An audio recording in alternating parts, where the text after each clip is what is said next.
ഇന്നും എനിക്ക് കിട്ടിയേക്കണത് വലിയ നങ്കുണ്ടല്ലോ, നല്ല പച്ച നങ്കാണ്ടോ. ഇത് കുറച്ച് കിട്ടിയുള്ളൂ, ചെറുതാണ്. അതുകൊണ്ട് ഞാനിതെല്ലാം ക്ലീൻ ചെയ്തു.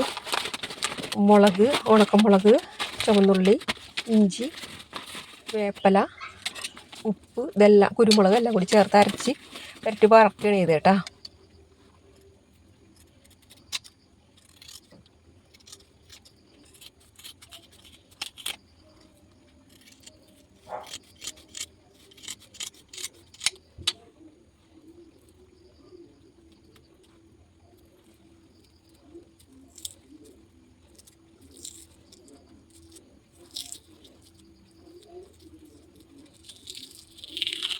വീതി കുറഞ്ഞ കത്തി ഉണ്ടെങ്കിൽ ഇതുപോലെ തിരിച്ച് ഇത് ഒലിച്ചെടുക്കണം.